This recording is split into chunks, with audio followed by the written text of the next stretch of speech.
Last night, I intentionally asked you the question, are real numbers complex? Reason being that I saw some people online classifying numbers as real and complex, something like this. We have numbers here. So they classified them as real numbers and complex numbers. I don't think this is right, because all numbers are complex. What is a complex number? Denoted by z, right?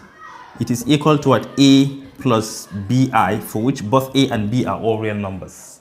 Example, 2 minus 4i, 2 plus 3i, 1 minus 10i. All right. It means that a complex number has a real part and imaginary part. So if, for instance, the real part is 0, then we still have minus 4i. Because 0 is insignificant here, you can confidently write it as what? Z equal to what? Minus 4i. But what if the imaginary part is 0? For instance, if you have z equal to 2 minus 0i. 0 being insignificant here, you can write it as z equal to just 2. All right. So since z can be expressed as imaginary or real, then it implies that complex number can be real or imaginary.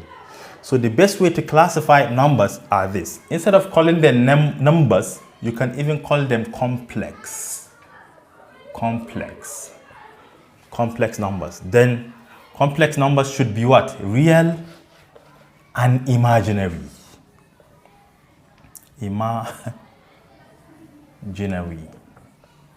We have imaginary numbers and we have real numbers.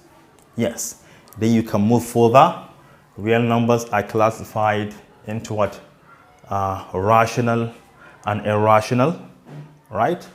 Under rational, we have integers. We have whole numbers as part of integers. We have natural numbers in integers. You understand? We have negative integers and so on. This is how to classify. Always start with complex numbers, or just call them numbers if you don't want to use complex. So numbers can be what? Real and imaginary. But do not say numbers are real and complex, because complex is also a real number. Real number is also a complex number. So classify them as real and imaginary, not real and complex.